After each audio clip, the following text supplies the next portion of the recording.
Everybody see the recording? Perfect, perfect, Yeah, perfect. Mhm. yeah, yeah. So yeah, man, down here in good old Carolina. Good old I Carolina. miss it, man. North Carolina is super dope, man. I definitely miss it No, it's smooth, man. We've been enjoying it for sure. For sure. All right, we're gonna get into this thing then so we can get you up out of here. All right. for sure. Welcome to another episode of Share the Vibes podcast. I am Jink the DJ, founder and CEO of Share the Vibes LLC. Glad to have you with us for another one. It is another great episode with a special guest because every guest is special. So you know that by now if you've been with us for a while, and if you don't, well now you know every guest is special. We got Make sure you special. hit that like, share, subscribe, comment below, click the bell so you know when we're posting and going live, and share this with a friend. Share this with somebody who needs the vibes, aka share the vibes. My lord. That's good right there. One J, how you doing, brother? Good, man. I can't complain, man. I don't want to get too heavy on the political, but it's something about standing in line and voting. Mm. I did early vote Sunday. I was going to vote on the day of, which was Tuesday. It's past Tuesday here, but it's something about standing in line and voting.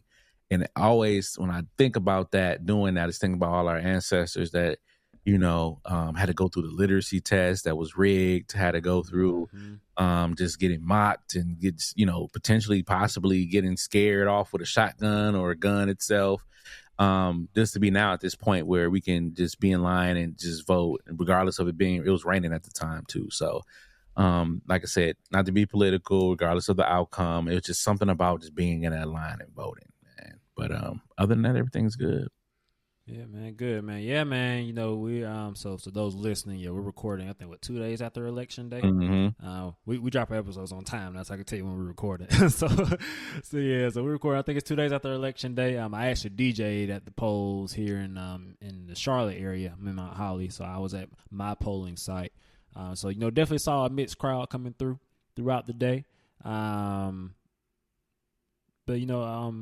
yeah, I ain't gotta get too deep into it, but nonetheless, it was so dope. I was part of DJs at the polls, and it was a program. There were about 4,000 DJs that they sourced across the country in different states, just to go out and DJ, at different polling locations. So it was just super dope to be a part of that community. I was talking to DJ DeHolta out of Milwaukee. Shout out to the homie DJ Todd.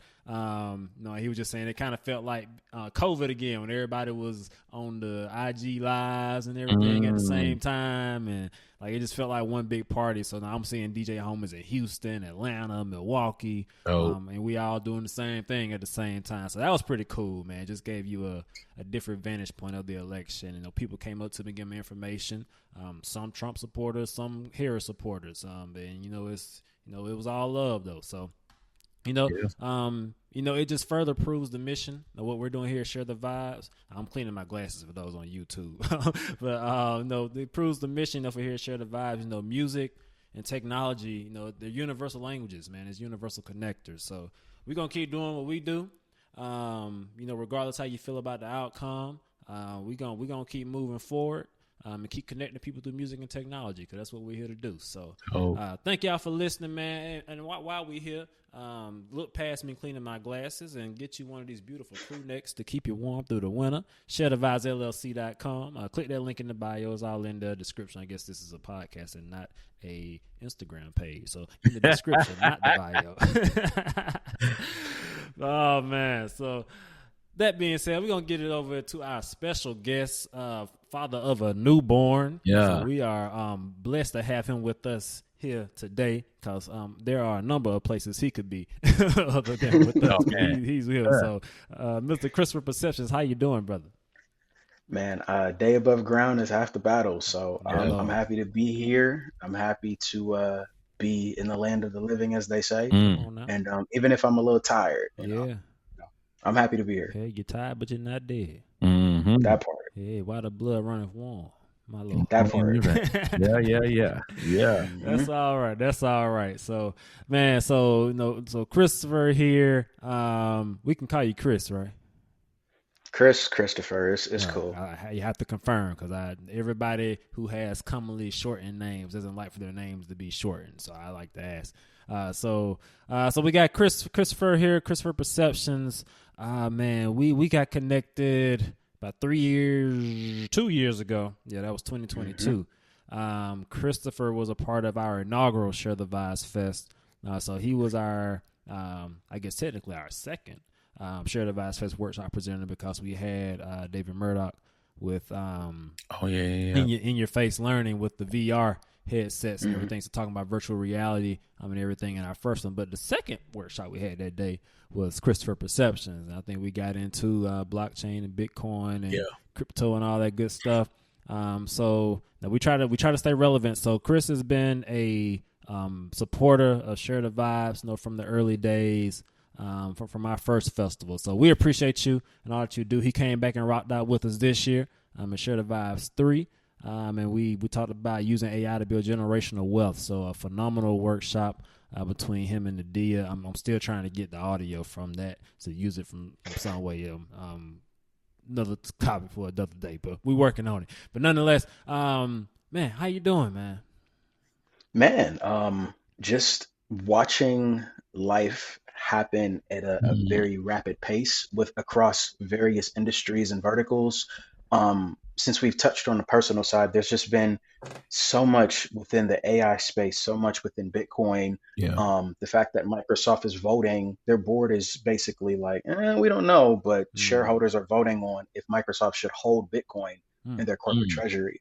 MicroStrategies, which is a Bitcoin development company that is trading on the stock exchange, they announced that they're raising $42 billion to do what? Drumroll, buy more Bitcoin. My Lord. Literally. So the game has truly changed. Not to mention you got the Fidelities, you got the BlackRocks, you got tokenization being talked about across various people and various entities. So I have this saying, like, first slowly, then suddenly. So it's definitely one of those things there. And then on the AI side, there's too much happening. It's very hard to keep your hand on it. But there's a lot happening. So I'm excited to be alive in this time. I think that as Mwanje was talking about ancestors, our ancestors would have been killed for knowing how to use Google. You know what I mean? Yeah. They probably would have been killed for knowing how to use ChatGPT. These are things that are at our disposal that I would love to see our people and any people utilize to the fullest, because it's not going to be AI that takes your job. Someone using AI is going to take your job unless you activate. So between both those verticals, it's been a really awesome time. Dang. Just jump right in with this thing, man. Come on with Got right to it. Because it's so important. I was telling so I work at HFCA, the high school, and high school is they're still doing tours and things like that. So people, the community is coming in, and Howard Fuller Collegiate Academy, shout out to Dr. Howard Fuller. And I was talking to these seasoned saints, if you will, and they were like, I'm scared of AI. And I said, AI is the next thing for our people. Like, we have to get on it, because you might have missed out on the crypto and the Bitcoin, which, you still opportunities to get in, don't get me wrong, but that early boom of really catching it in the early, 2007, 9-ish, if you will, when it was like 0.000 whatever.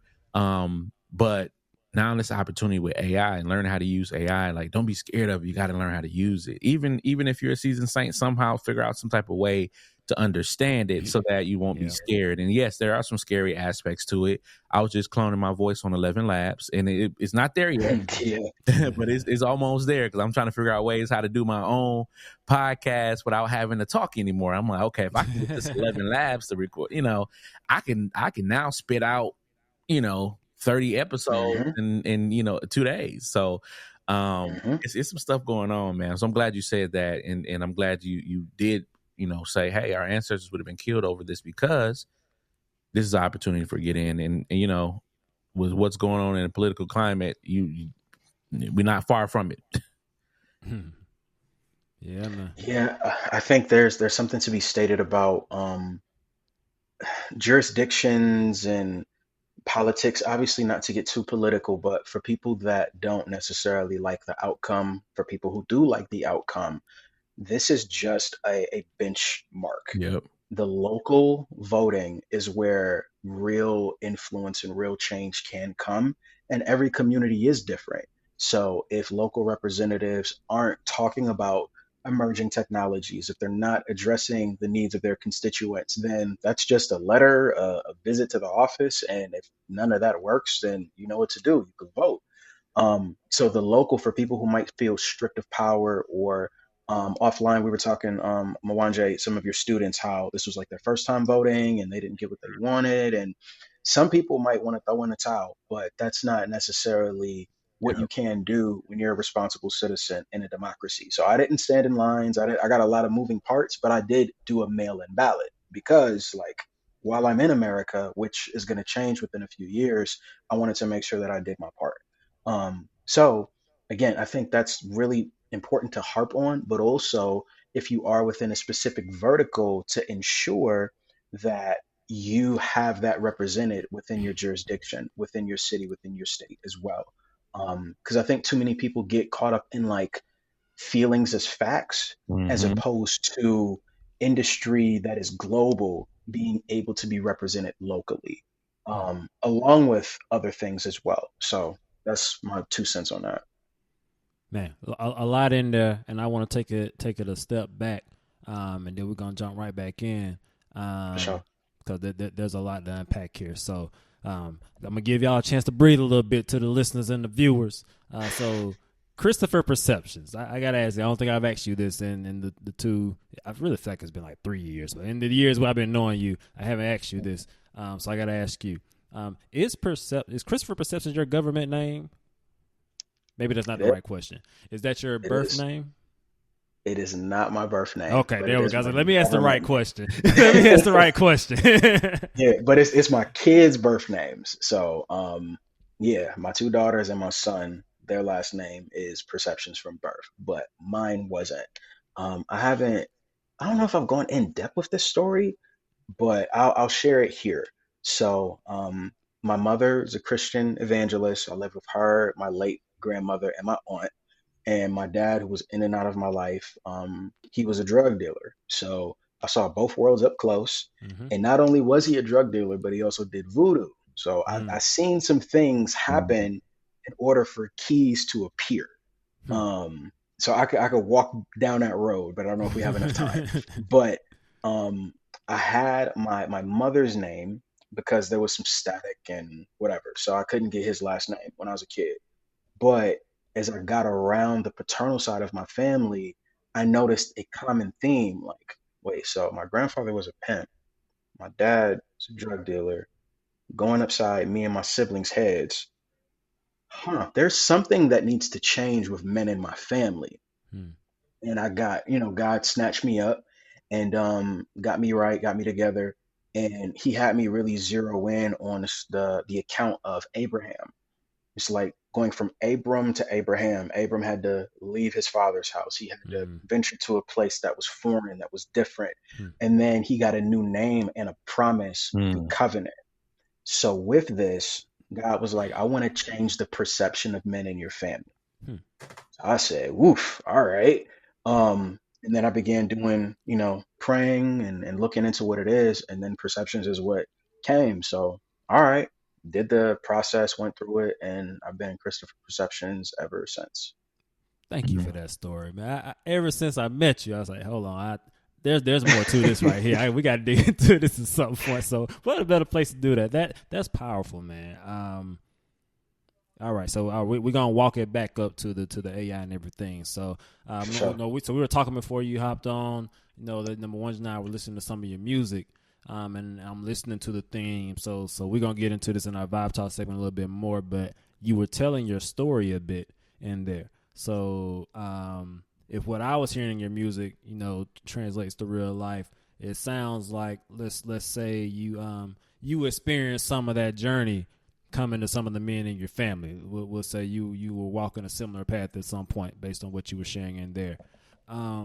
Tell us a little bit about kind of your journey through that phase of life to becoming Christopher Perceptions to, now just being, I would say, one of the early adopters or the front runners in this, this emerging tech world of AI and crypto and blockchain and all these things you're doing now. Kind of walk us through that journey a little bit, if you don't mind. Yeah, that's real. So art was an output for me that was therapeutic, but it just so happened to also get me a career for like a decade.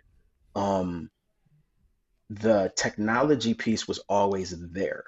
So I was one of those kids that like I didn't need to necessarily look at manuals, but I could fix almost anything electronically. Just God kind of put that little pivoty in my gift package, swirled it, and then sent me the world. Um, and then it was just a matter of cultivating that. So I think people forget like gifts come without repentance. Like you might be gifted something, but because God gave that to you doesn't mean that you're gonna just flourish. Like you need to cultivate that thing as well. There's responsibility with any gift that we hold. So for me, I always was drawn to tech, but while I was learning how to code, while I was using Dreamweaver, and I had no mentors at that time, so I'm like, okay, I understand that I'm at where I'm at, and I'm gonna be at where I'm gonna be at unless I make a move. I can sit on this chair and all day go on this computer and I can go anywhere in the world, which means if I'm able to make a website that gives me almost like a passport to do anything globally. So let me learn how to make websites. While I was coding, and learning HTML, it was just gunshots going off in the alley right by my house, like literally every single night. Police sirens, gunshots, police sirens, gunshots, police sirens, dead bodies in garbage cans, police, like it was a lot to process. Then couple in the fact of my dad popping in my life for maybe a few years. I'm going to his house. I'm seeing the plastic baggies, the scales with the crack residue, fiends coming in and out of the house, uh, Scarface on a big screen, leather couches, choppers in the ceiling. Like I'm mentally being fried because I'm having to hold secrets of an environment while going into a clean, pristine environment where people are talking about academia and go to college, and that wasn't what was constant in my life. So before I imploded, I needed to figure out an output. So around the age of 12 or so, was on the block and listening to some folks rap, and I'm like, I wish I could do that. And one of the old homies, he was like, "You can just try it." I tried it, and it just worked. Had to cultivate it, but like it just worked. And I just kept at it. When I was 18, that's when I started to feel the pull of some of like that generational stuff, unfortunately. So there was some years where I was out here. I jumped off the porch a little bit. Not proud of it, but I can relate to people who've made choices and they might feel trapped by their life because of those choices. I've been on both sides of the fence, and I know like there's always a way out. You always have a choice that, oh, I gotta get it how I live. I gotta do this for my kids. You could do that at McDonald's too. Like, come on now. You just like the lifestyle, like respectfully. You could do that at Chick-fil-A. But what it is, it's a pride thing, it's a psyche thing, and it's also a fear of the unknown. When I was about to graduate high school and I went to Milwaukee Lutheran, um, I went to the lakefront one day and I just sat for hours and I was just trying to figure out life. It's like, okay, if I stay in this environment, it's not probably going to be too hot. If I venture off, I'm going to have to deal with embarrassment. I'm going to have to deal with the ignorant aspect of things. Like, there's just certain things I won't know. I don't have the right networks, or I'm not born into certain societies. I got to make a decision. Do I want to just be embarrassed and fail my way to success, or do I want to be comfortable and potentially become a casualty? I chose the harder path, um, and it just ended up working for me by the grace of God. Like I believe it could work for anybody else. They just have to, stay down till you come up, as they say. And from the time frame of 18 until like 26 or so, the art world was really my thing. So along with the arts of spoken word and rapping, mass media was a thing that really captured my attention. My mom dragged me to church. She was like, "You gonna do something?" And I'm like, "All right, whatever, cool. Let me rock on a camera. Let me see what this mixer is hitting for. Let me learn something." And that grew and snowballed into internships and being around people, being able to travel a little bit. to national church conventions, helping out, taking photos. And that turned into a fine art photography career where I was able to sell my artwork in museums or in galleries and exhibit in museums. And then there was a point after this production we did called Broken Genius in South Milwaukee, where I published a book and I felt like I had permission um, to do music. And I'm like, okay. And I kind of had the Tupac thing where if you just sit me in a room and give me a piece of paper and a pen, like I could probably write you 4 albums just like that. I was producing like that amount of work. Wow. And then there came a point in time where I found out about this weird magic internet money thing called Bitcoin. That was in 2015. I was broke. I couldn't make a move. So I made a move in 2016 and it's been up ever since. So that's kind of like the long story short. No, man, that the context is important because, I mean, we talk about it all the time on here, is that there's alternate paths to get into where you want to get to. And the path you think is the only path more than likely isn't.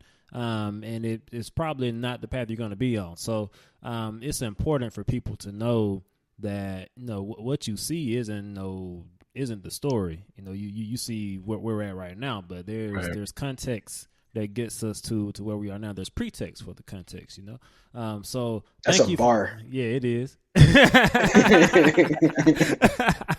So thank you for sharing that with us, man. I never knew that about you, but I think it's important for people to hear that because somebody may be listening who's off the porch right now, who wants to get back on it but don't know how. Man, don't even get me started. I'm talking about like sleeping, waking up in a trap house. Look like when I open looking at the CCTV, it's like, oh, that was just a scroll. That wasn't a raid. Okay, cool. Going back to sleep. Just you don't want to be outside. People are like, I'm outside. No, we're not. We're in the house. There are like gummy bears and juice and water. Like, be in the house with it. Don't be outside. Gummy bears, orange juice, and water. Yeah, man. We're gonna write that down too. Well, and I love the fact that, you know, I mean, we talk about breaking generational curses. I mean, you broke a curse right there. Like, you literally said to yourself, "Hey, I don't want this life. I don't want this. I don't want to be the way that, you know, things are going, especially on the paternal side, the men in my family." The question I had though is, like, if you can reflect back, were there any glimmers of anything from the men in your family? Like, you could have said, like, man, if you just went down this path, you would be a entrepreneur. You'll be I don't know, you know, a businessman or something of that nature. Like, if you just went down another path, like, did you see that at the time, or was it kind of just like, I got to get out of this and try to figure out how not to be this? Yeah, that's real. So my dad used to do his older sister's homework, like high school years apart, math homework, just breezing through it. So I think dope boys could be mathematicians, or they could be salesmen, or they could just be flat out entrepreneurs, because ultimately a trap house is like a startup. I hate to like blanket statement it that way, but it's the truth. You have to figure out clientele. You have to figure out your supply. You have to watch out for competitors. You have to watch out for risk. Like, it's all of the trimmings of what could be something that is legal and flourishing in Detroit or in Austin or in San Mateo, California, where all the VCs are. But it's just by proxy of environment and sometimes choice. My grandfather, he was good with his hands from the standpoint of construction, and he had his own like kind of LLC, but that was after like the golden era of pimping, if you will. I would be eating cereal and like naked women would fall out of the cereal boxes, and he would tell me stories, and just it was crazy, like some of the stories, and I would just look like, but you're brilliant. What happened? What allowed for you to give permission to yourself to settle here? And I think that's the biggest thing in the scriptures. It says, I place before you life and death, choose life. God allowing us to have free will. He's like, just because you got free will doesn't mean I'm not going to try to guide you. Like, you should choose life, but it is your choice. And whatever choice you make, you have to carry the weight of it. Mm-hmm. So for me, I understood the concept of like trying to run through a brick wall to get someplace, or trying to, like, you're jumping off of a cliff and you're building the plane as you're free falling. It's very much so like the story of entrepreneurship. Yeah. And for especially for people that are just not aware, there's just certain things that I didn't know unless I went through the fire. If a founder needs to raise money like yesterday and they meet with a VC and a meeting goes well, it doesn't mean that you're going to get a check right then. Yeah. You probably have to have another meeting. They got to do due diligence. And then VCs are raising money unless they're self-funded because of like being rich from selling a company and they're just doing angel investment checks. But the timeline for receiving investment from a VC could be anywhere from like 2 to 6 months. And you still got to figure out your business. There are just certain things that I didn't know. But the difference was I know where I came from. I know that no matter who I'm in front of, they could never live the life that I've lived. So I have a leg up on anybody. I don't care if they're a billionaire. I know who I serve. I know what I carry. And I know that good, bad, or indifferent, if I take a L, it's a lesson. It's never a loss. I'm going to learn from this thing. I'm going to double back. And when I pop out, I'm going to point up because it's the only reason why I'm here. Yeah. And I'm going to eventually get this thing right. So that's how I looked at it. Like, I'm not going to succumb to the environment of what is normal, because who wants a normal life? Right. That's why movies are popping. That's why people get caught up in fantasies. There's something in us that's like, I'm meant for more, but reality can crush you so much to the point where you just break. I'm like, no, I'm sparking back. If you're sparking at me, I'm sparking back. One of us is going to win and it's going to be me. That's always been my resolve. Yeah, resilience is my favorite word. I was just telling somebody that today. Like, that word is so powerful. I just think about it like a rubber band. You pull it, stretch it, it's always going to come back. It's going to come back. That part. Yeah, that's good, man. Don't succumb to normal. That's a bar. That's the one. Yeah. Hey, hey, I'm just saying, it's the truth though. Like, we're meant for so much more, and that's why it bothers so many people. And it's crazy. Like, I've been homeless before. It's weird how, like, you might not have enough money for rent, but you find enough money for like a blunt and some zop. You find enough money for like self-soothing the emotional or mental traumas, trying to run away from something. When ultimately freedom is through that pain. Freedom is in boundaries. It's not in being reckless and being able to crash out. Like, the most rich people that I know, they're extremely disciplined. They have certain boundaries. They set up certain systems. And I heard a saying, you're only as strong as your systems. So if you're poor or in between, examine, like, what are my systems like? Yeah. Do I have good systems? I mean, God, in creating us, he made us in his image. People don't necessarily know what that means. If he is, Father, Son, Holy Spirit, we have spirit, soul, body. The body in and of itself has like 9+ systems. If I'm not mistaken, I'm a little tired. I think it might be 11, but we have multiple systems within us, the nervous system, skeletal system. Are you taking care of the temple that you're in? Are you taking care of the home that you have or where you're currently living? It could be in a basement. I've done that before. Sleeping on floors, getting ant bites. I tried to keep it clean because I'm a good steward of whatever is in front of me. And I'm going to make sure that I flourish no matter where I'm at. And that's where we have to remember, no matter where we are, it's not the end all be all. The story is still being written every single day. So it only stops when you stop. You got to keep going. Absolutely, man. So talking about succumbing to normal, in the spirit of transparency, I'm gonna say I succumbed, I succumbed, whatever the past tense of succumb is. So I think this was 2022. We weren't quite at festival time yet, but I think this might have been January, February, something like that. But Nadia through Milky Way Tech Hub, shout out to Nadia Johnson. Shout out to Dr. Johnson. That's right. Nadia Johnson. Yeah. Put some respect on that. That part. So shout out to Dr. Johnson. A day one to the T. Day one support share the vibes. Like the reason I was making a business plan during COVID, like that was Nadia. So Nadia with Milky Way Tech Hub, she partnered with you to put together, I forgot exactly what it was called, but it was like a workshop series, like a 4-week thing, I want to say, where you were talking about Bitcoin and crypto and teaching us all these things. So that's when I got introduced, when I learned about Ethereum and these crypto wallets and all this stuff.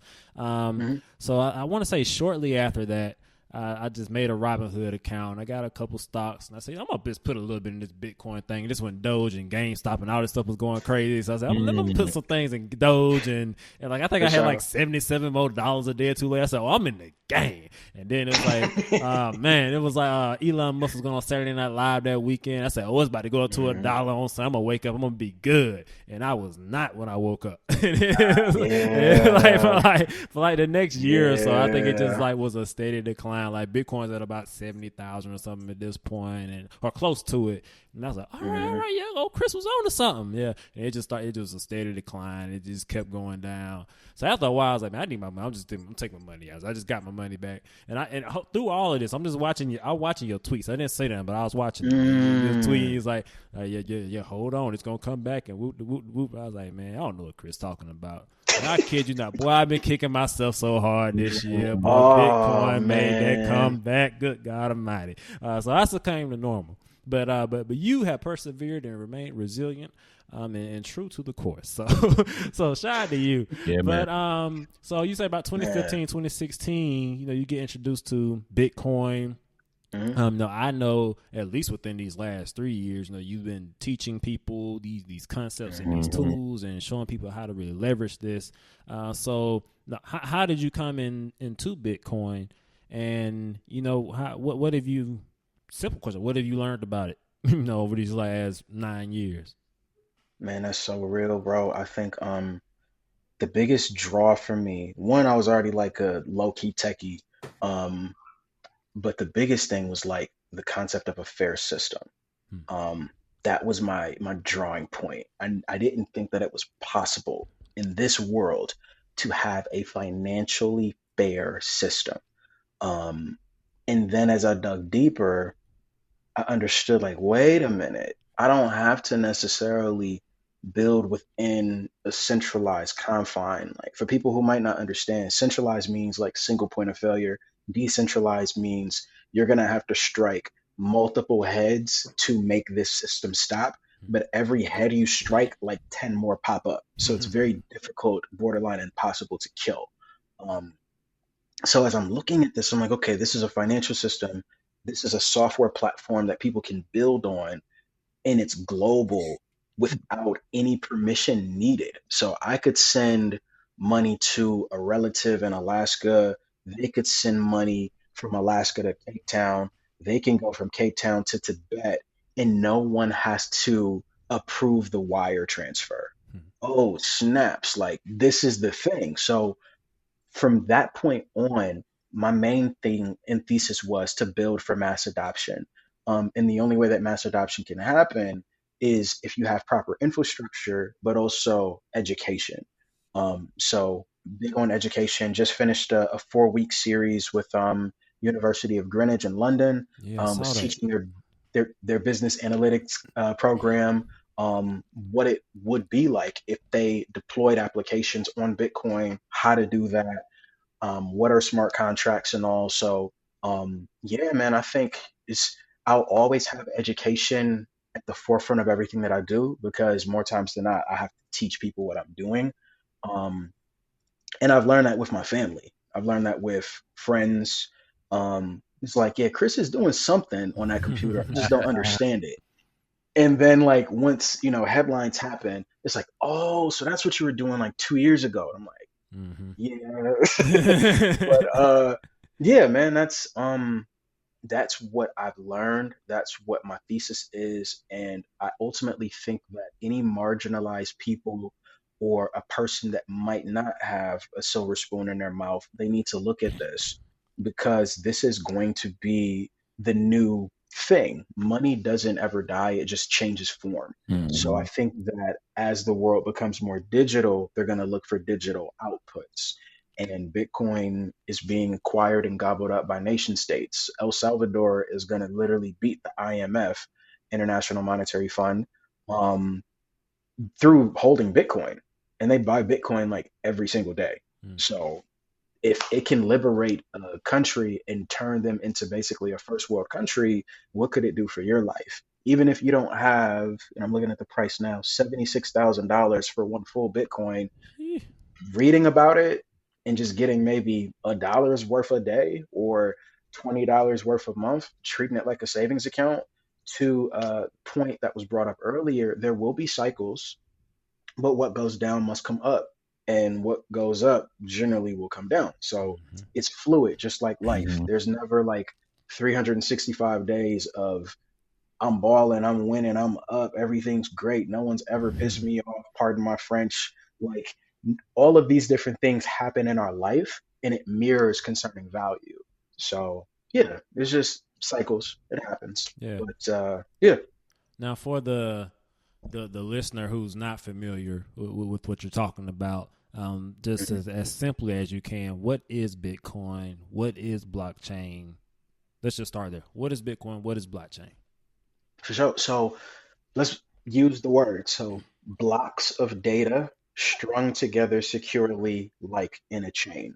So think of it as a very secure database where any sort of information can go into.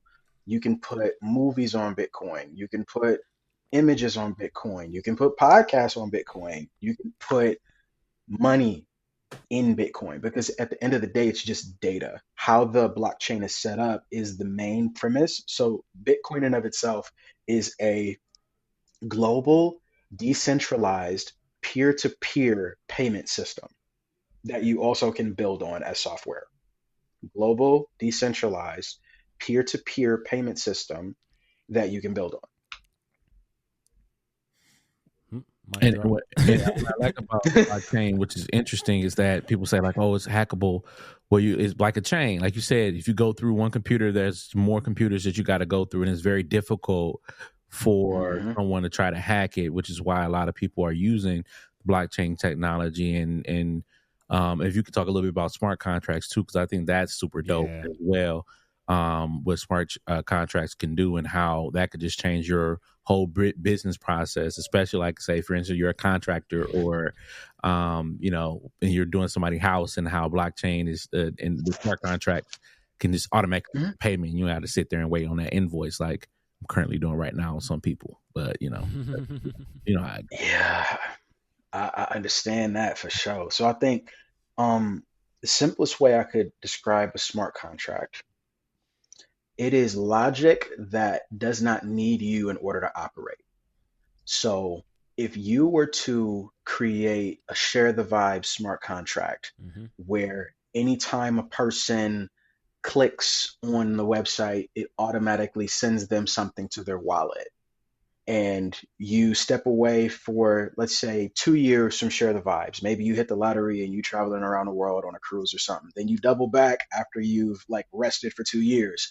That smart contract would have been doing the work for you still for those 2 years. As long as it's set up properly, smart contracts are literally on-chain logic with certain missions. So before artificial intelligence really started popping, you could just set up a certain amount of instructions within a smart contract, deploy it to a decentralized network, and anyone in the world could interact with it. That's the power of it. Now, the business application of smart contracts is really yet to be scratched from small, medium-sized enterprises or small, medium-sized businesses. But I bet you this, the titans of industry, they're looking into this stuff right now. BlackRock has already looked into smart contracts, etc. Like, I don't have to necessarily name the behemoths, but to the point that was brought up earlier, Mark Cuban, he's in this space. So he kind of knows his way around smart contracts. So I think bare minimum, if there's, I'll preface it with kind of a dark example. Russia has this thing called a dead man's hand, similar to like dead man's switch, where if something were to happen to me, for example, there could be certain things that are triggered based off of, oh, Chris has been away from his laptop for X amount of months. Something must have happened. This is going to automatically deploy.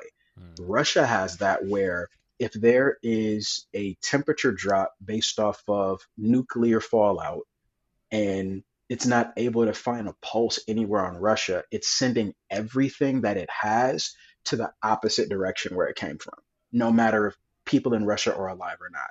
So think of it, removing kind of the doom and gloom of things. Basically, like a smart contract is on chain logic that, again, does not need you to operate. Once it's deployed, it's there forever.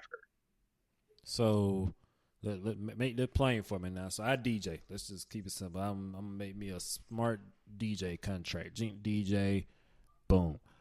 First things first. Where do I go to make this contract? Great question. Depends on the real estate that you want to live in. So there are literally thousands of cryptocurrencies. I'll save you guys research. Most of them are scams. Most of them are money grabs. Most of them are vaporware, meaning they have really good marketing, but there's no tech behind it. So for me, I'm not necessarily a Bitcoin maxi. I'm Bitcoin preferred. I'm pretty sure whatever I'm trying to do, I can do it within Bitcoin or a Bitcoin layer. If I have to look outside of that, then I will. So that's where you get the Ethereums, the Solanas, Chainlink, XRP, etc. Like different blockchains, different use cases. So for me, I would look at either Solidity or Clarity. Both are able to be Bitcoin smart contract languages. Clarity through and through is. Solidity through a Bitcoin L2, they've adopted Solidity as their smart contract language. So you can technically do both of those on my company's site, No Code Clarity, which is at the intersection of AI, Bitcoin, and no code development, because less than 1% of the world knows how to technically code and program, but we're utilizing a web-based tool to record this that's going to embed in code and send files. So like we live in a digital world. It would be dope if people could have ideas go from their head to like a screen. And that's what No Code Clarity is able to do. Front end development, back end development, and then smart contracts, all without code. Okay. I like what you did there. So good. No code clarity. So all right. So Yes, I want to sir. build a smart contract, and we're gonna use Chris's platform and business, no code clarity, to do that. So hey Chris, I want a smart contract set up to DJ, but I don't know what that means. Sounds like we're gonna do something technical with some type of terms. Maybe I say my rate is 125 an hour. So you code that into my contract. It's on no code clarity. Now, does no code clarity have users that then go in? They're like searching, hey, what DJ contracts are out there? And they see mine, and yep, I like his rates. I like where he's located, and they click something and they signed it. Are they paying me through Bitcoin? So kind of how does this work? Yeah, that's a great question. So we're in V2 right now, and what this means is we have a crazy roadmap. One of those components is actually going to be integrated into the platform. It's going to be a marketplace where you could spin up certain things, and maybe it's a template of a smart contract. If someone uses it, eventually you'll be able to get paid from someone utilizing that smart contract. Or maybe you built up a component on your website that multiple people would want to use. You could potentially get paid from that, and it would be payment in a decentralized manner, like a Bitcoin or Stacks or Rootstock or USDC, USDT. There's a lot of like letters and stuff, but yes. So with this, the current version is going to allow you to deploy the smart contract, but then there's still the element of marketing. Just because AI exists, just because Web3 is out, doesn't negate the fact that we still need to market the things that we're doing. Yeah. So yeah, we could talk about it for sure. But ultimately, once you like get the terms right, it could be as simple as someone goes on your website and instead of getting access to your Calendly, they have to pay you in crypto and they interact with the smart contract so that no matter what, win, lose, or indifferent, they read the terms. Oh, this is non-refundable. It's based on schedule. Travel and lodging have to be tended to. Plus, his rider is gonna involve like 100 pounds of Sour Patches. Okay, I get all of this. Great, cool. Yeah. And then they pay you in Bitcoin. You receive that directly to your wallet. The smart contract then unlocks access for them to book time with you. Does that make sense? Okay. All right. I'm following This you is now. just one example. Yeah. No. So I've been hearing. I think Nadia, maybe even one J, but mentioned smart contracts to me before. I mean, I didn't know what it meant. So I asked this in real time. I know there's people who listen to this who have no clue what a smart contract is, have no clue what clarity is, and the acidity and alkaline water, like you was talking about. Don't nobody know this stuff me. So I literally, like, if you're listening to this, like, this wasn't staged. Like, I literally just learned what smart contracts are in real time on this episode, and I intentionally wanted to do that. So just so I could ask stuff that people are listening are going to be asking and trying to understand this. So I hope this made some sense to you all. But if not, I mean, we have Chris's information in the description below. So click that and make sure you tap in with them to continue to learn this stuff, because it's not going anywhere. Don't succumb to normal like I did. Hey, you still got time. Still got time. Which is a great point. So to the listeners who want to get into Bitcoin, smart contracts, you know what? Step back. Are NFTs still relevant? Yeah, that's a good point. Mwanje was sure going to ask that. I forgot about that question. That's fact. So yes, this is for motivational purposes only. My company launched lifetime pass NFTs on a Bitcoin L2 chain known as Stacks, and within I think 3-month window, they sold out, and it netted my company $25,000. So that was this year. So it definitely is still a thing, and it's a bootstrapping mechanism. And for the record, not financial advice. I pay my taxes. Lord Jesus, I pay my taxes. God, I remember the first year, like, taxes really got crazy for me, and I'm like, oh Jesus, help us.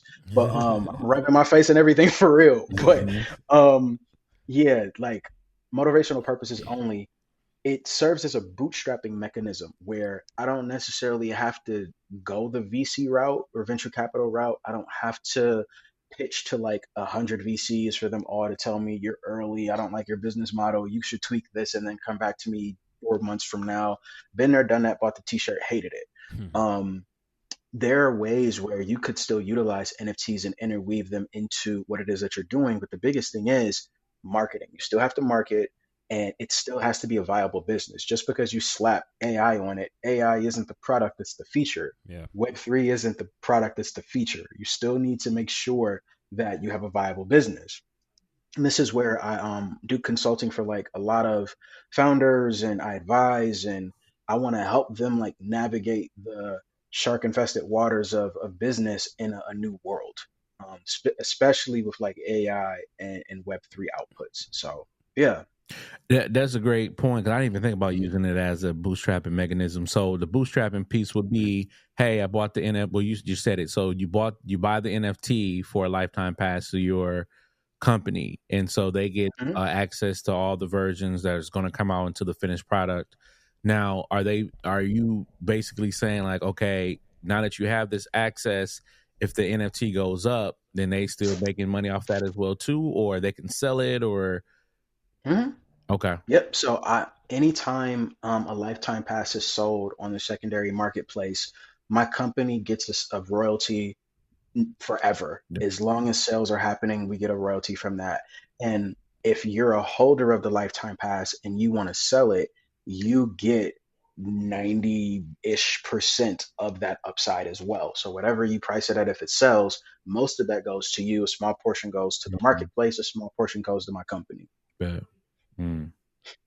That's dope. Is this comparable to like options trading and stock trading, things along those lines? Kind of, like some Web2 language and some old financial market language can still be applied. Um, Especially when you talk about meme coins like Doge, that's more of like gambling and speculation. Yeah. Because it's not really anything behind those other than memes and communities. But to that point, business launched NFTs, and for lifetime pass holders, they get exclusive access to, the team, where I literally do monthly town halls to give them updates. The same thing I would probably do for a board of VCs that invested in my company. So now I'm looking like, let's just bypass the middleman. You're the investor, you're the user. Even if a founder never raises venture capital, your customer is your investor. So you have to treat them as such. You treat them with respect, you give them what they want, you give them what they need, and you make sure you do it the best way possible. So yeah. Man, you're making all this stuff just sound so simple. And I will say, I remember being in that workshop series, like amazed at how easy it was to like create an NFT and just how easy it was to get Bitcoin and set up your wallets and stuff. Like, cause we're hearing all these stuff and it sounds so intimidating, and it almost feels intimidating when you haven't been in it for a while. But I just remember being in those sessions, walking through it, and I think we were doing hands-on stuff. I'm like, I just did this in like 5 minutes. Like you could do this like very easily. You just need somebody to just show you how it works. Like it's super simple if you have the instructions. So I'm trying to tell you. No, I think the takeaway here is, and I'm sure everybody has a lot of questions. I got questions, and we're talking here, but we ain't got all night. I'm sure people have questions. I guess my takeaway though is, as complex as it may sound, it's accessible. Mm-hmm. Yeah. It's accessible to you, like not to the person that you think is super smart that you need to go talk to learn. No, it's accessible to you. So, we're trying to do our part to help make it accessible for you and give you resources to learn these things. We're talking about AI, we're talking about Web3, Bitcoin, and all these things, and like the future of technology and the future of the world. It's accessible to us. Like that's right.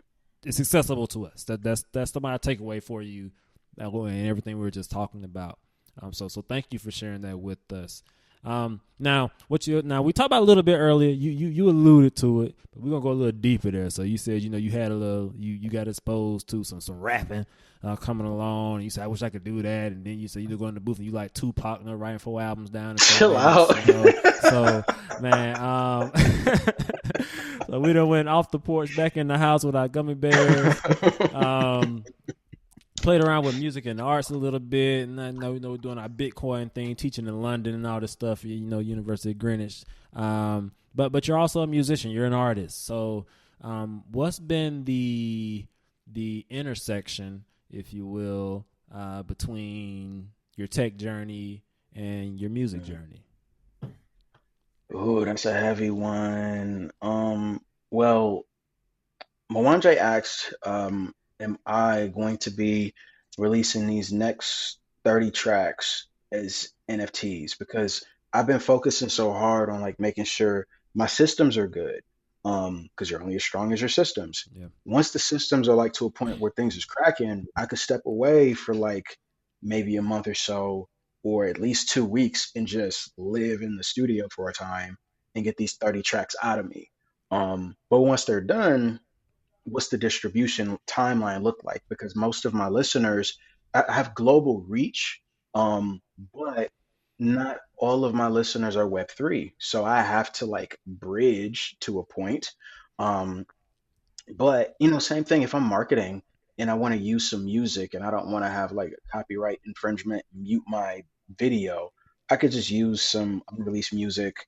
I could make an instrumental that's just for this video, or I could sell NFTs of my music, which I have, and there have been songs that did very well, and I didn't have to wait for Spotify to give me a notification of like, hey, you got like 2 pennies. Hooray. That is a livable wage in 2024. Wow. I could look at my digital wallet and be like, oh, snaps, we made X amount of dollars in Bitcoin today, and it's liquid. I can send it to Cash App. I could send it to PayPal, Robinhood, wherever, and I can turn this into something. So that's the thing for me. Like art and tech, they're one and the same, I believe. It's just different outputs. Left brain, right brain, same head. So that's how I see it. Man, that's dope, man. So we're gonna get into a vibe talk segment before we let you get back to the newborn. quick look on that. Did you tell me this is your third? 2 girls and a boy. My Lord, bless your ministry, brother. Man, all right. We're gonna get into this vibe talk segment. We gotta make sure we let these run for at least 30 seconds so he can get his royalties. Hey yo. Yeah, so let's get into this vibe talk segment, man. Where you want us to go first, Chris? Man, this is your show. I'm just here. CMP on the platforms, by the way. C.M.P. Look that up. Shout out to you for the dots. Thank you. Come on now. There's a few of them out there, but you see his face on here. You see his face on the cover if you on Spotify, Apple Music right now. Not Apple Music, Apple Podcasts right now. So look for his face on that next to the CMP. That's the right one. So one, I'm gonna let you kick us off. Then I get into a song, and we're gonna let Chris pick a song or two. Yep. Here we go. Course.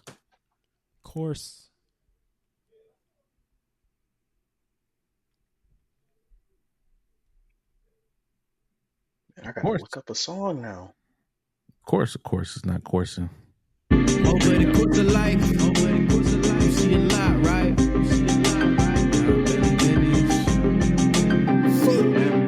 How long do the winners last? Chasing ghosts of a sinner's past. Trauma-induced triggers quiver and then a blast. Ride membranes of pain, euphoric sin and crash. Sin is so destructive, religious buffets confusing people. So now to God, they're reluctant. Mystery of iniquity. Modern times prophesied in antiquity. Algorithms try and quantify. Ego stroking our flesh until death's lullaby. Passing graves, I hear silent cries. Passing hoods, all I see is pain inside their eyes. Exodus chapter 20, verse 4. Make no greater images that say of the Lord. They gave Christ many pigmentations. Obedience and disobedience both affect generations. Want my man on a minute fuel, the little roaster too much invisible. That was hard. He hit the actual rim shot. That's crazy. That was hard. Wow, and then I hit the ground. That's crazy. That was hard. That's wild. So Jay hopped in his engineer bag, right? Man, listen, man. They tried to produce a little track here and there. What I really drew me to hieroglyphics, which is the project here, is that you would think hieroglyphics, you're thinking of like birds and different symbols. These are sound waves, which is dope, which is super dope. Yes. Which is super dope to me. And I don't want to take your interpretation away, but those are the hieroglyphics that you were using in that. So if you can, like, just real quickly, just talk a little bit about that and why you chose that to be your hieroglyphics. Yeah. There's something about wanting legacy and then looking at the output of legacy in the earth. So I think of the Library of Alexandria. I think of the Ethiopian church, oldest church in the world. I think of physical structure. Something in the physical always has to have some sort of imprint. That's why cornerstones, even as Boondocks talks about, like, I'm the stone that the builders refuse, which is like a reference to a scripture where Jesus was saying, I'm the stone that the builders refuse, builders being religious Pharisees, not to get too theological. But there's something about etching your existence or something that you've done into the world. So I wanted to make sure that this hieroglyphics was a 7-pack. So 7 tracks. I wanted to make sure that they landed well, because anything that I do, I'm always aware of mortality. Many near-death experiences, died, came back, got all those stories. So I'm aware that we're here for a finite amount of time. So I want to make sure that no matter what I do, I'm etching to create a legacy. I used to actually write my raps in permanent marker because it's like life can be unforgiving sometimes. So like, let me make sure if I'm writing this down, I really mean to write this down. So yeah. Dope, man. Dope. Then we got time for one more. We could do as many as you guys want. You guys have been gracious, so I'm willing to stay a couple ticks over if needed. Hey, well, let's go to Rockets. Let me type in Lime here. Yeah, while you pull that up, that song was recorded right after my grandmother died. So that's why in the beginning I'm like, this is for my Grammy. It's not because I'm trying to sit and like schmooze and rub elbows with people. I really like the independent journey. Um, and I like the freedom that comes with it. I can drop whenever I want. Unless the right partner comes along, and then who knows. But at this stage, like this is for my Grammy. It was my way of like commemorating her as she took off like a rocket. So yeah. Wow.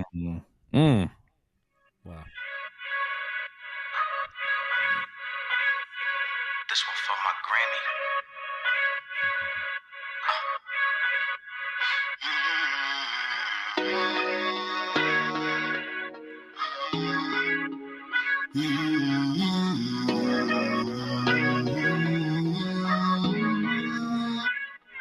All I had was dreams, had to hustle for $1. Wisdom came through pain, yeah, I became a scholar. My block was really popping like the falls was a collar. We made the world news. If you think your hood hide a garden trauma, but we striving for the better, can't be bound by the hood. Colors or them letters, it's resistance, switch positions. Gotta apply pressure, ain't nobody self-made. We gotta do it together, go to school, get a job, pay bills and just die. Politics and blur lines, now we seeing through them lies. Gotta get it while we young, build and just grind. God created me to thrive, why just settle for survive enterprise? No code to do crypto, real estate where you flip dough, or make tracks to make stacks in that base it like it's Diplo. Pay tithe and taxes from poor to a new bracket. Trust funds with them policies to make wealth pop and it's cracking. And it's up now, global, from a nobody to a mogul. Hate to say that I told you, hate to say that I told you, but I believed even when it seemed impossible. You hated and thought that my faith was really logical. It's all good and it's all God, and I made it against all odds. And I can't rest till we all rise, no I can't rest till we all rise. Never quit, never fall. 100 billion is the goal, and I'll never sell my soul. Nah, we taking off like a rocket in the sky, sky, sky. Oh, we taking off like a rocket in the sky, sky, sky. Ooh. Yes. Boy, I was sitting down at that counter eating that loaded baked potato soup. Like, wait a minute now. Respect. Yes, sir. Yes, sir. I definitely started that joker too. Ooh, that joint. That thing come on, boy. And then you tell us the backstory behind that. You know, your grandmother had just passed, and like she's the rocket. You know, you're thinking about off in the sky. And there's so much to this. And as we were playing the song, I was looking at the cover. So when you go to go to your DSP or YouTube, whatever, you can listen to this on. But when you go to it, you're gonna see that there's literally a rocket taking off as the artwork. I was a big I ain't gonna say big, but I enjoy playing Tetris growing up. I still have a Game Boy in here. I don't know if it works or not. I need to pull it out. Hey. I got my Tetris cartridge in there. I'm talking about like Game Boy Color. Let's get it. Yeah, I got a Game Boy in there. But I used to like to play Tetris on there. And if you don't know, when you're playing Tetris, at least the old Tetris, the little gray cartridge I had, if you got 100,000 points, once the game ended, it sent a rocket up. So if you don't know that, get on Tetris, try to get to 100,000 points, and you'll see a rocket take off. So, hey. Run it up. So, yeah. So, if you didn't know, you know that. So, I'm watching this. It just made me think about Tetris. Most people's minds might not go there. And then I thought about, well, Tetris is a game of building blocks. Mm-hmm. And we've been here talking about blockchain and, you know, these building blocks that took you from, you know, a life in the streets and literally in the trap house, you know, to teaching emerging technology skills to students in London. Like that. I don't know, but this Rockets thing just really brought this full circle for me. I have some of these moments sometimes when I'm reading scripture. It's just like dots start to connect for me. The Rockets just connected the dots for me a lot on our conversation today. So do with that what you will. I just felt compelled to share that. Rockets, building blocks, Tetris. Yeah, that's my takeaway from that. Dope. Like what art does, man. You think like I just put it out there, man, and it's this, but somebody else got something from it, and that's the beauty of it. I'm still stripping off these hieroglyphics because I love looking at sound waves, especially when I edit podcasts. That's like my go-to for like knowing that, you know, let's say for something happened, like a blip might have happened, I can look at the sound waves and oh, that's the part right there, and going through there and just and so using hieroglyphics as sound waves is dope. And I do that with DJing too. No, I'm DJing in my Serato. You know, you watching the sound waves go off, so it's counting, which brings back my percussion skills from high school and playing drums at church. And you know, when I'm putting out mixes, you know, you're literally looking at the sound waves, playing with the stems. You know what producers and engineers do. And I'll be all right, so this is where my transition is coming up at. All right, let's see how that went. All right, that's where that song went in. This is where I actually took the volume out because I was talking on the mic, but y'all not gonna know that. So I can cut that part out. And so yeah, man, I'm with you there. That's dope, man. That's dope. There's a beauty in sound waves, and different parts of sounds have their own waves and colors and, you know, different building blocks to get us to that rocket Real ship. quick, to nerd out, I just found out about a week ago that on FL Studios, I can get the stems from any song. Oh, nice. I just found it out. One of my guys, one of the teachers that work at our school, all I had to do was put the song in, right click, go to extract stems from audio, and it gets from, and it does a great job. Yeah. Like, I was like, what? Because I remember you telling me about Serato. I was like, I got to download Serato. I'm like, he's like, man, you ain't do all that. He said, just go right, you got FL Studios. I said, dog, you just changed my life. People better get their smart contracts together. Man, right. Come on, better get them together. Man, listen, I actually started out producing on FL Studios. So shout out to Under 5. That's like my big sis. She put me onto FL Studios years ago. And that's how I started making beats. So a lot of the beats that you hear, as opposed to like some of the newer stuff, I work with producers now, but most of my discography, I made the beats too. So okay, J. Cole, see, Tyler. Chill out, dog. Tyler, son of the creator. Yeah.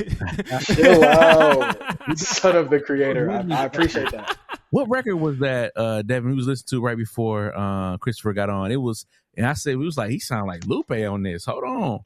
Oh, that was Secret Wealth. Secret Wealth. It was Secret Wealth. Yes. Yes. That was it. He sounded like Lupe on that one. Respect. I appreciate that. That song, it's a few, and I've never said this publicly. There are certain pieces that like kind of get me nervous because it's like, dang, God really, he came through on this one. So there's a spoken word piece called The World, and then song wise, lyrically, it's Secret Wealth. Those two, I'm like, yo, that one was kind of above me. That's like one of my favorite songs, actually. If I had to have the world hear one song and everyone would listen to it, it would probably be Secret Wealth. Well, you going there then? Let's go there. Right here today. Man, I was like, man, he's spent on this. Come on now. I appreciate it. We tapped in on this thing today. Come on. Man. That came from a very hungry place.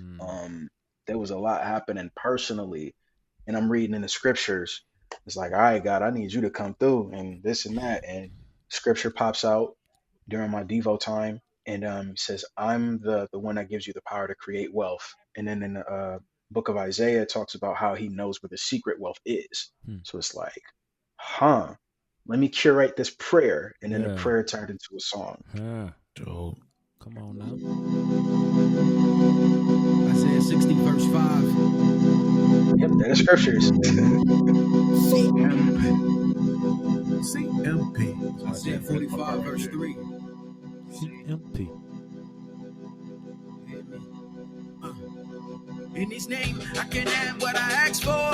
Well, 100 billion and some passports. Laying cattle solo on all of my real estates. Teams that build organic food and fluent in space. Okay, aquaponics and some school ships, planes, electric bees for me and the crew. And many fabric, learn Latin, Zulu, Spanish, French, Mandarin. And they know what happened to all of the artifacts the Nazis looted and stole. And over earth were all the black diamonds, rubies, and gold. And over kind of books the Vatican got locked away. And give my lineage freedom when I'm old and great. So I sow, my tree grows. In the rocket shit, dreadlocks, cornrows. And we side of the neck in the deep paddock catch overflow. What's next for the Lord, though? Abundance is his promise without hesitation. We pray for wisdom and strategy, virtual consecration. With the power to gain both from God. Spiritually remain free from all condemnation. False prophets make it rise, giving declarations. Claiming that they know, analyze our speculation. Pull up and put on, giving demonstrations. Acts of people affect the many, talking generations.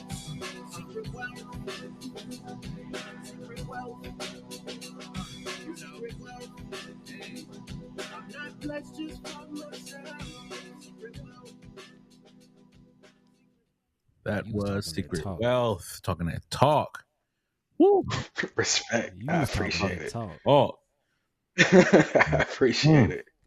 The fact that you said it was a prayer that turned into a song, I heard it differently this time. I'm glad you said that. I'm glad you said that. You said, make my request known. Hey, I want 100 bill. I want I want some land, I want to grow organic food. I want process. I want organic food. I want to learn Latin, Spanish. Said, okay. All right. This is 20. This from when I don't. This was published in 2019. I don't know when you wrote it, but now think about where you're going. Like you in London, you're in all these different places. So it's crazy to see that, not crazy, but it's prayer fulfilled to a certain degree that you're doing all these things that you're asked for in this song. So it's amazing, man. It's life and death in the power of the tongue. And I don't want to run past that, Mwan J. So you dropped it 2019. When did you write it? 2019, but it was like some months prior. So sometimes I'll go through a dry spell where I'm not hearing anything. And sometimes he'll just hit me and like I can't keep the pen away from the notebook. Yeah. So in one sitting I might crank out like 2 albums worth of songs, but not all of them make it. I do have like some throwaways I put up on SoundCloud, but there are some that do. And that Secret Wealth one, I'm like, nah, this kind of hits. So from the lyricism, and it's very multi-layered. So yeah, that's where that comes from. But a lot of what I think God is doing now is I'm going through the fire. I've learned some things, and Lord knows I'm not perfect, still going through the process of sanctification and trying to get it right, so that when I see Jesus, he's like, yo, as opposed to like, no, you know what I mean? So I'm still in that process, but he, I believe, can trust me with some of these opportunities, knowing that I'm going to always give him glory. I'm going to always bring it back so that people can learn how to do this for themselves. Hence the hook. I'm not blessed just for myself. Like the best wisdom that you can get is wisdom without pain. So if I've gone through 2 decades of entrepreneurship and you want to be an entrepreneur at like 16, it's bogus of me if I don't give you the game, So yeah. That's the secret wealth. It's more blessed to give than to receive. Yeah. You get it. Yes, sir. Come on now, man. This has been a great episode, man. I really enjoyed this. I think I want to close out that thought. I got one other question, then we're going to let you go. But back to that thought.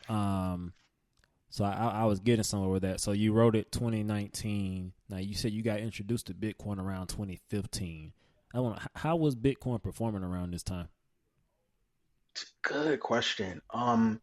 It was starting to climb. So 2017 is when most people seen it hit mainstream news. 2018 was kind of a downturn. But for people who stayed down, they were able to like get better positions if they were like trading or accumulating. And I talk about this in verse 3 because the SEC was really like red dot concerning anything that was Web3. So that's why I say SEC, I'm unregulated. Talking about like the value. So if we're speaking on wealth, it's not just finances. Elon Musk said this. He said you could have $1 billion, but if you're stranded on an island, that money is worthless. Yeah. So wealth is, applied knowledge. Wealth is love. Wealth is family. So can the SEC regulate all forms of wealth, even if it's decentralized? So that's kind of like giving a nod to the times that we were in. And that's part of the reason why Bitcoin was going through what it was going through, because governments were trying to control it. There's literally an operation called Operation Choke Point concerning Web3. And now, for better or for worse, however people may feel, the current regime that is going to be in office for the next 4 years, they are hyper cryptocurrency focused. They're saying if Bitcoin is this thing, we want it to happen here. El Salvador, a couple other nations. When I'm in South Africa with family, I can go to the grocery store, spend Bitcoin, and get groceries, like no conversion needed. So the world has changed since that time frame of 2019. Yeah. That's why I've been holding on to XRP. Like XRP and a couple other coins that, you know, have some tech behind it. And of course, XRP has been going through its issues with SEC. Now I think they just won their first case, and I think the SEC trying to double back. But just having some money in crypto somewhere, especially Bitcoin for sure, that's the godfather.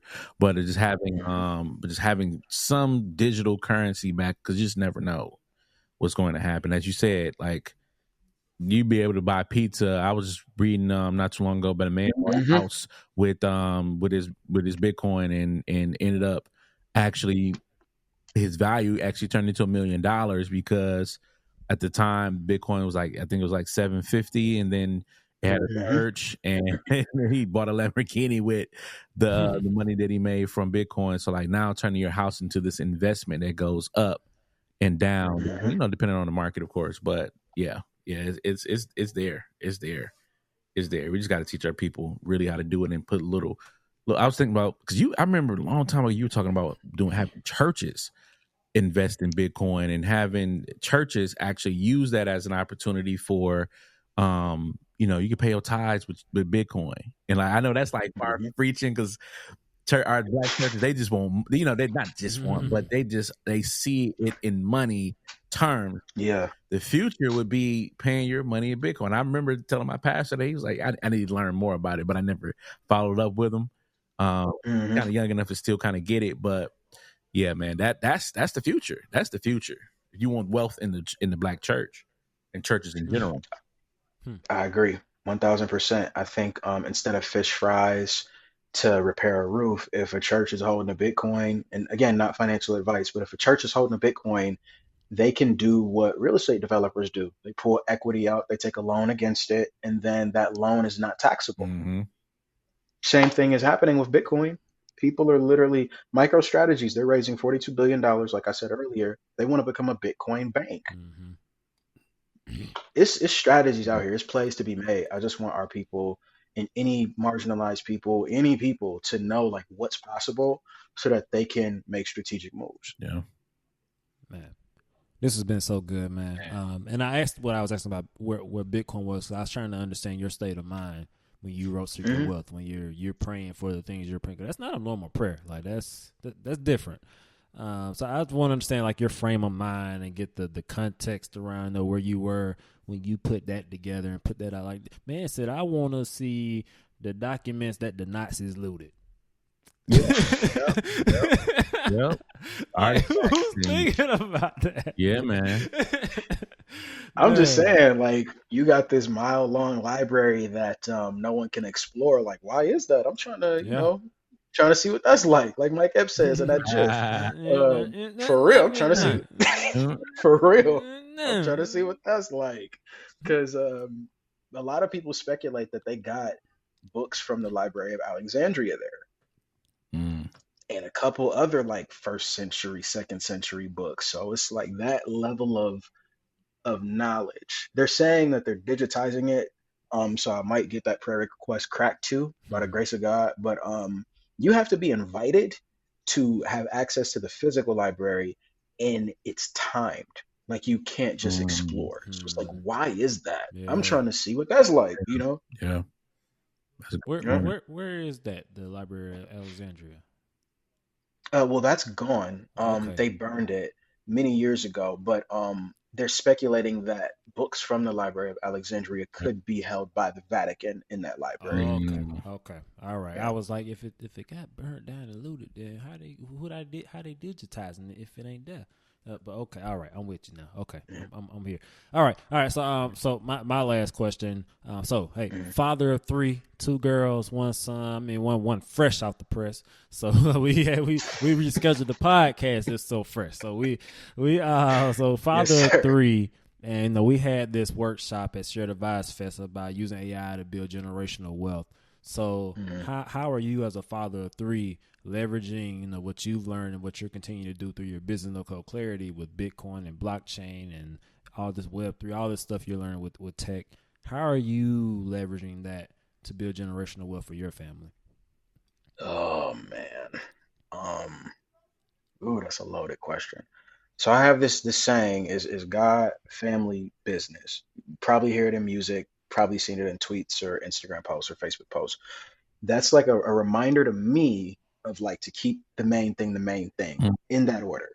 Um, so if I'm working unto man as if unto God, whether I had a 9 to 5 or if I'm in business for myself, if I'm working like God is the CEO of this thing, my family's going to be tended to because where God guides, he provides. And then in doing so, it's going to help the business expand and then the cycle repeats. So as I keep doing this, it's going to allow for me to have treasures in the storehouse that I can just pass down to my generations, my daughters, and then my son, who's going to continue on with the name. God gave me a namesake now. Because eventually, and my daughters are cute, so of course, as they get older, some young man is gonna be like, "Hey, can I holler at you about your daughter?" And I'm like, Jesus. Let's start there first, and then I can, put the shotgun away if you answer that question right. But with that, being able to pour into them, being able to um, give them a leg up, because not only do I want to hand them things, land, homes, Bitcoin, etc. I also want to give them game so that whatever they do in life, it lands well and they can continue on with the family standard. So anytime God does something with a family or with a person, just like with the devil, there are generational outputs to it. So if someone opens that door of, let's say, witchcraft, it's not just, oh, I'm selling my soul, I'm finna be on, I'm finna be this and that and blah, blah, blah, I'm finna get this money. There are generational bloodline outputs connected to that deal that you may have made. Just like if you give your life to Jesus and it transforms your family, there are generational blessings that could come from that.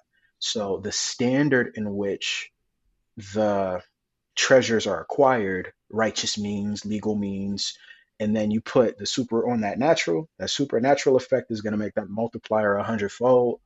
Now you just need their hearts to be right, because they can have all the money in the world, but generational wealth, it generally is squandered by like the third or fourth generation unless they're given the game and the mentality and the principles on like how to steward this, grow it, but also keep first things first. It's God family business over here. Like we're not switching up on nothing. Like that's an irrevocable trust type statement. We're never going back on that.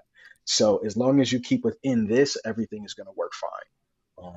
So yeah, everything is for the legacy. Everything is for the future, and that's been part of the reason why it's been very difficult in the beginning, because like I'm there. It's hard to be here when you're there. But as time happens, there becomes a little bit closer to here. So, yeah. A place called There. That's what you did there, sir. That's what you did there, sir. So Chris, the insider there. One of our episodes, I think it's when we had Rocky on. So that was, I forgot the name of the episode with Rocky, but it's out there. But nonetheless, dope artist out of Birmingham. She's also one of my barbers when I go back to Birmingham. But and I was telling them just before I moved to Milwaukee, I was at a church conference, grew up in the CME church. I was at one of our annual conferences, and Bishop W. Darren Moore from the AME Zion Church, he preached the, I think that was the, what's it called? consecration sermon, the appointment sermon. Nonetheless, it's when in the Methodist church, bishops appoint pastors to churches. So, and it happens every year. So it was the sermon before all that happened. But the sermon was called A Place Called There. And he was saying, I forgot the scriptural reference, but basically that sometimes your assignment, is over there. You might be here, but you may be called there. And sometimes we get stuck here when we need to be going there, and we're wondering why we're not getting our blessing, but it's because our blessing is over there. Like your blessing has an address on it, has a location on it. So that's what came to mind, when you talked about that, A Place Called There. And this is just before, like maybe a month, if that, before I moved to Milwaukee. The little country boy from South Georgia who went to the HBCU in Alabama, spent some summers in Milwaukee, but I ain't had family in Milwaukee and none of that. But, Milwaukee birds share the vibes, and other things happen. So shout out to them. Place Called There. Don't be afraid to go there. Being comfortable over here. That's what we'll say on that one. That's a bar. That's a perfect mic drop right there. Maybe they didn't even name the episode. That's a bar. That's a bar. All right, man. We're going to let you go. 1J, any last thoughts from you, brother? No, this has been a great, man. And thank you once again for extending your time for us, man. Because like I said, we could do another hour. We got plenty of questions. You are a new father. So we want to definitely respect that. But you wealth of knowledge here. And once again, I appreciate just you having your courses on NFTs on Udemy, and I believe I still should have that course. I don't know if it's a lifetime thing. I think it is, but that course helped me out a lot. So appreciate you on that. And then once again, man, thank you for rocking with us and just sharing your knowledge, man. Man, thank you for what you're doing. I think creatives need to stick together and they need to have forums to vocalize. So this is powerful. This is dope. As the Bible says, despise not the day of small beginnings. I'm appreciative of the invite, for real. Hey, let them use you, Doc. That's good. Now, don't despise that. Man. Don't despise that right there. That part. Yes, sir. There. Hey, how can people stay connected with you? How can people engage with you? Yeah, CMP GFB. So CMP, Christopher McIntyre Perceptions, GFB, God Family Business, CMPGFB.com. That's what that is. Okay. I hide in plain sight a lot.